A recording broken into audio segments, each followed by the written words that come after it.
Should Christians get into politics? To put it bluntly, yes. And I'll tell you why.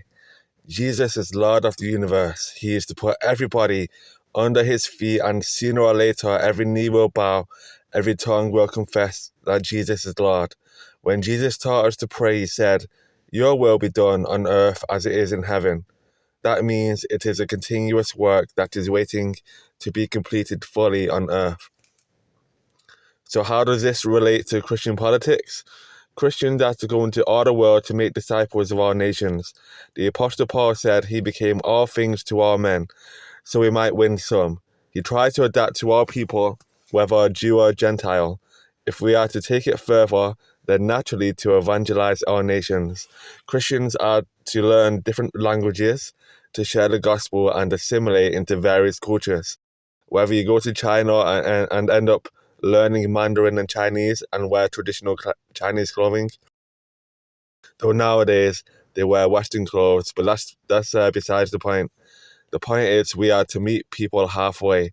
The other half involves a clash of ideas, beliefs, etc., exposing evil practices, overturning evil laws, like how Indians used to practice sati, or the burning of the wife of the deceased husband whilst she's still alive.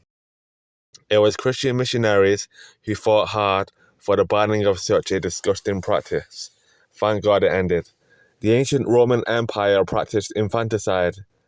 They would leave unwanted babies out in the wild, and they are more likely to be left out if they were born female.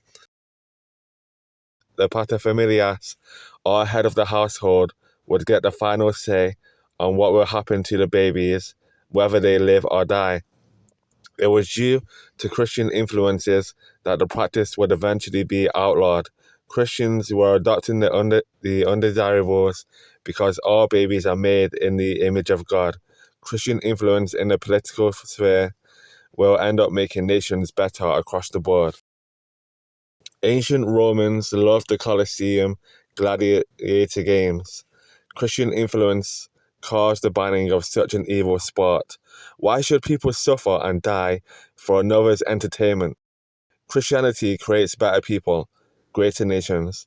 Slavery was condemned multiple times throughout Christian history, the most recent being the Atlantic slave trade, being outlawed because of Christian political leaders like William Wilberforce, whose prime motivation was Jesus. Jesus, our perfect example, we are to follow, had no slaves. In fact, he came to set the captives free. We don't have slavery anymore in the West, but in some Islamic countries, it is still being practiced to this day. Liberalism, since post-Enlightenment, whilst it does have its strengths, the weaknesses far outweigh the strengths. For example, one of its problems is the inability to handle multiculturalism, especially if opposing views are expressed out in the open in support of, say, terrorism. If a people are unable to or are not willing to assimilate into Western Christian values, but are rather a threat, then liberalism, on the one hand, will not deport those types of people or call them out due to fear of being called a racist or a bigot. Here in the UK, there were Muslim grooming gangs in the Manchester and Oldham areas. The police knew about it but did nothing to stop it because of the same fear of being given certain labels, and that resulted in hundreds of young girls being essayed. Christianity involves primarily to love our neighbor as ourselves, meaning if deportation is necessary to save innocent lives, then so be it, especially if they are a threat against the international community known as the church. Liberalism allows abortion because an unborn baby's life is not valued or seen as human. Jesus, on the other hand, was carried by Mary for 9 months before giving birth. He was alive from beginning to end. That is the moment of conception.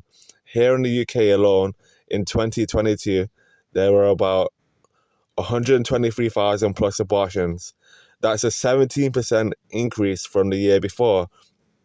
Christianity is an abolitionist religion.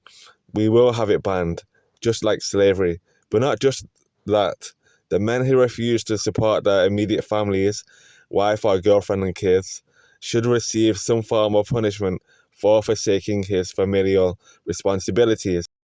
Single parenthood is detrimental to society. It is not an easy life to live. But what about rape? The short answer is the rapist should get the death penalty, not the baby.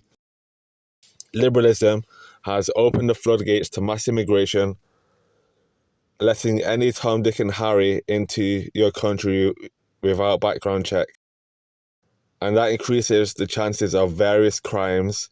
So don't be surprised if an illegal immigrant commits crime. Christians are not against immigration and asylum seekers. Jesus forgave and took us in, even though we were undeserving and not part of the family. We were adopted into his kingdom through his blood. The reality is we do lock our doors at night, and in a sense, our doors are like borders. Country borders work the same, but on a much grander scale. Because of love for our neighbours and fellow church members, background checks have got to be done. Therefore, we got to be tough on illegal immigration. Now, what about other religions like Islam Sharia law? I would argue that Muslim countries who implement the full extent of Islam, i.e., Islamic law, should be replaced by Christian laws that involves democracy, the banning of marrying multiple wives, the banning of the death penalty for insulting the false prophet, the beating of wives for having mere suspicions. Freedom of speech is an acceptable practice for every individual, but that does not mean the words you use will not go unchallenged. Christianity has no laws against apostates. Islam, on the other hand, is all for it. When John Calvin ruled Geneva, he murdered many Christians who had opposing views to his own Calvinist theology. He went directly against biblical teachings. What he did was very wicked. He should have been excommunicated and received capital punishment by higher authorities. No genuine Christians commit murder. We can condemn such hypocrites. Islam, on the other hand, can't. Imagine what it would be like for the blasphemy law in Pakistan to be banned.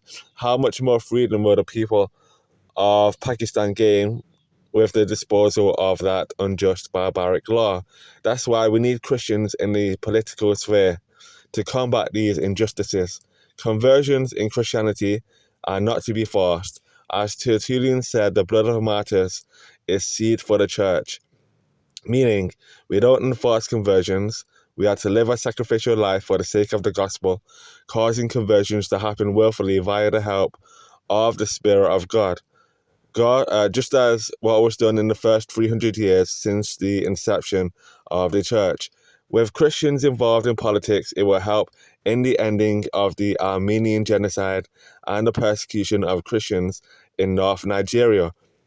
I find it very hard to believe that the Nigerian government can aid the Christian community, yet Nigerian Christians remain number one on the persecution list at the moment. We as Christians, we need to gain the upper hand in politics. We need genuine Christians, not pretenders.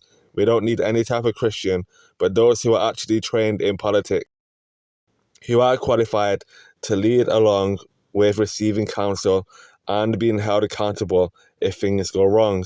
We need to support Christian organizations, political parties, only if they match Christian values. We need to talk about it more, volunteer, or simply get involved in some way. The more idle we are, the more things stay the same, or in this case, get worse. So let's do our part. Amen? Thanks for listening.